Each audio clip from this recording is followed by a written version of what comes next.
Think about this for a second. Just 9 people. 9. And their decisions shape, well, pretty much everything in American life, don't they? Your rights, how society works. Absolutely. It's kind of staggering when you step back. Right. So how crucial is it now, especially with everything constantly changing, all the debates, how crucial is it to really get what the Supreme Court does? Oh, it's more critical than ever, I'd argue. Understanding the why behind it all. Exactly. So today we're really going to dive deep into Heather Lehr Wagner's book, The Supreme Court, the U.S. Government, How It Works. It's a really solid book for this. It is. And our mission here, it's bigger than just saying what the book covers. We want to pull back the curtain a bit, analyze how it works rhetorically. How it connects the reader, builds trust. Yeah, why is it so effective? Why does it feel credible? And just so you know, you are experiencing a unique two-voice AI conversation. This is powered by Google's NotebookLM, and it's designed for a deeper, more dynamic analysis of this kind of material. A different way to explore the text. Precisely. So let's start with the author, Heather Lehr Wagner. She comes with some serious credentials, doesn't she? Known for tackling complex stuff, social, political issues. Yeah, for young adults, general readers too. And she has this reputation for being clear, for making dense topics, accessible. That gives her real authority here. Absolutely. And her credibility, her ethos, it's not just her academic background in political science, which is strong. Right. It's also baked into how the book feels. It's professional. You see it in the way sources are cited meticulously. The facts are presented clearly. The visuals, too, right? Illustrations, glossaries. Exactly. The sidebars, the glossary, it all screams educational mission. It builds this real sense of trust with you, the reader. You feel like you're in good hands. That totally makes sense. The book feels very intentionally put together for education. Yeah. It seems especially relevant now, too. With all the noise about civic engagement, the courts, how government actually works or doesn't. Well, yeah. And if you look at the book's core purpose, it really stands out. It's kind of twofold. First, inform readers. History, structure, how the court functions day to day.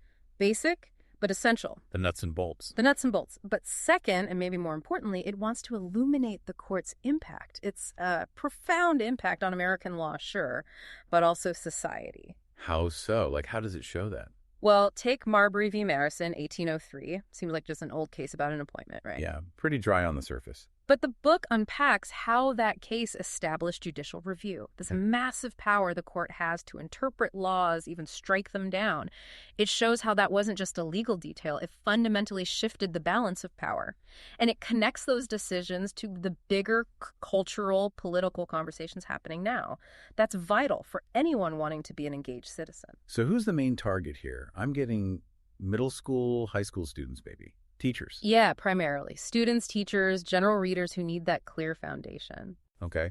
But maybe also people prepping for, citizenship tests, civic exams. That's a good secondary audience, definitely. And thinking about the audience brings up the constraints Wagner was working under. It's a tricky balancing act, isn't it? How do you mean? Well, you've got complex legal history. You've got specific terminology. You need to be accurate, crystal clear for someone new to this. Without dumbing it down. Exactly, without being condescending. And, crucially, avoiding partisanship. That's huge. Especially with the court. Oh, absolutely. And cutting out the dense legalese, the goal had to be an impartial, authoritative tone. It's like walking a tightrope, presenting controversial stuff neutrally. She handles it really well, I think. Yeah, that neutrality seems key. Yeah. Okay, so let's get into the origins. How does the book handle explaining how the court even came to be? Its constitutional roots. Judicial review, the real foundational stuff. What's impressive is how she makes it digestible. It's not just a data dump. She uses a really clear, logical flow. Step by step. Step by step. Starts with Article 3 of the Constitution, where the court comes from, then moves to how judicial review emerged, through Marbury. She shows how each piece fits into the bigger constitutional picture. Like puzzle pieces. Sort of, yeah. And there's a real emphasis on checks and balances. Showing how the court checks Congress, checks the president. For instance, explaining that judicial review, the power to call a law unconstitutional, isn't explicitly written in the Constitution. Oh, interesting. But was established through those early rulings. It makes you see it not just as history, but as a living system, an interconnected system you can actually understand. And like you said, this isn't just dusty old history. This connects directly to today, doesn't it? Directly. Understanding these foundations, the Constitution, judicial review, checks and balances, it's absolutely crucial.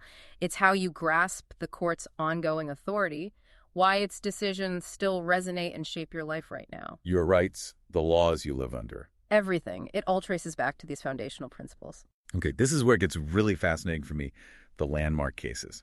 The book tackles the big ones, right? Brown v. Board, Roe v. Wade. It doesn't shy away, no. And it gives you the facts, the what happened, core details, the outcomes, which is super helpful if you're just learning. Right, and this is where she skillfully blends pathos and logos. Okay, explain that. Pathos is emotion, logos is logic. Exactly. Pathos is the appeal to emotion, making you feel a connection. Logos is the appeal to logic, the facts, the reasoning. She gets into the human side of these cases. So not just legal arguments. Not just legal arguments. It's about how these decisions impacted real people, real lives. She uses language that resonates, examples you could discuss in a classroom. It makes you feel empathy. Can you give an example? Sure. With Brown v. Board, it's not just segregation is unconstitutional. The book touches on the courage of the families involved, the human struggle for equality. You connect emotionally. That's the pathos. Okay, I see. But then, crucially, she balances that with the logos. The facts are always there. The dates, clear case summaries, the constitutional arguments explained logically. You see the step-by-step legal reasoning. So it's not just emotional stories. No, not at all.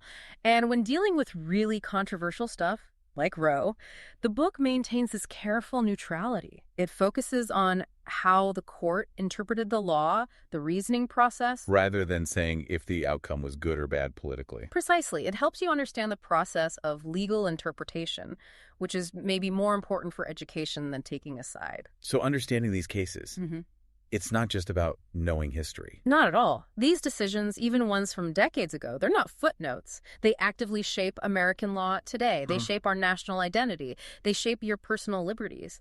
Understanding where they came from and why they still matter, that's essential for navigating the world today. Let's shift gears a bit to her writing itself, her rhetorical strategies. The language is really distinctive, isn't it? Very clear. Masterclass in clarity, I'd say. Simple, precise words. Concrete language. She avoids that dense legal jargon that just turns people off. Yeah, definitely. And when she has to use a technical term. She defines it right there. Sidebars, glossary. It ensures nobody gets lost. Keeps it accessible. And the sentences aren't monotonous. There's a variety. Plus, she uses analogies sometimes, right? Like the court as an umpire. Or a guardian of the Constitution. Yeah. Yeah, those figures of speech are powerful. They take a complex idea and make it instantly relatable for someone who isn't a legal scholar. Yeah. Really smart. And structurally, how is the book put together? Just as cleverly, I think. The chronological approach is brilliant. Start at the beginning, trace the evolution, land in the present day. It grounds you. Makes sense. Easy to follow. Yeah. And there's subtle repetition. Key ideas like checks and balances, they keep coming back, reinforcing their importance. And she uses juxtaposition effectively. Placing things side by side. Right. Maybe contrasting an older ruling on privacy with a newer one. It highlights how legal thinking has shifted over time. Really shows the evolution. And she doesn't start there. There are more advanced techniques, too. Things that make you think harder. Rhetorical questions, for example. Questions she doesn't expect an answer to. Exactly. Like asking, how would society look if the Supreme Court had ruled differently? It's not just style. It pulls you in, makes you reflect, engage more deeply. I like that. And she uses allusions, references to other key documents, historical moments, figures, the Constitution, Federalist Papers. It connects the court's work to the bigger American story, adds layers of meaning. Okay, as we're unpacking all these clever strategies, just a quick note for you listening. You can sharpen your own analytical skills even more. Check out Mindful Moments. That's our YouTube channel. It offers AI book analysis like this, really aimed at sparking reflection and rational thought. Worth a look. Good reminder. So pulling it all together, Why? How effective is this book really? Does it hit its mark? I really think it does. It nails that educational goal, explaining the court origins, powers, impact, and language that students, newcomers, anyone can grasp. Without talking down to them. Absolutely not. It engages you respectfully, uses those extras, glossaries, timelines, photos to clarify, not simplify. It feels authoritative, but approachable. And logically consistent, Yeah. ethically sound. Very much so. The information flows logically, and the presentation feels fair, neutral. That's crucial for trust. And what's really compelling is how relevant it feels. Even without explicitly commenting on today's headlines, the book connects to current debates about the judiciary. It encourages critical thinking. How so? By exploring how the relationship between Americans and the court has changed over time, how interpretations evolve. It handles sensitive topics by putting them in historical context. Think about equal protection under the 14th Amendment. The book shows how the court's view shifted dramatically from allowing segregation with separate but equal to demanding desegregation in Brown. Seeing that evolution helps you think critically about interpretations today. It prompts you to consider your own role as a citizen, given the court's huge influence. And that nonpartisan, accessible approach. It feels vital right now, doesn't it? For understanding how our institutions work. Absolutely vital. In a world with so much polarized debate, having a resource that fosters informed, respectful dialogue is invaluable. It equips you to engage from a place of knowledge, not just opinion. So, wrapping up, Heather Lehr Wagner's book, The Supreme Court, the U.S. Government, How It Works. It really delivers, doesn't it? Yeah. An engaging, trustworthy guide to a super important institution. It really does. It balances the facts, the rigor with human stories, clear explanations. It educates, but it also kind of inspires you to understand the court's role in shaping law, liberty, and who we are as a nation. It fulfills its mission. Definitely. So maybe a final thought for you to chew on. Given everything we've discussed, the court's deep, lasting impact on just about everything, how might a citizenry that's truly informed, that thinks critically, how might that influence the ongoing conversation around justice and the Constitution? What's your part in that? That's the big question, isn't it? What's the role of the informed citizen? Yeah, something to think about. And hey, for more content like this, more intellectually stimulating discussions, check out Mindful Moments and our podcast for further AI-powered analysis. Keep exploring. Absolutely. If this deep dive sparked your curiosity, helped you understand things a bit better, we'd love it if you'd subscribe. Share this with someone else who loves to learn. And maybe consider picking up Heather Lehr Wagner's book. There's a link in our description. It's worth the read. Definitely. Keep thinking critically, everyone, and keep exploring.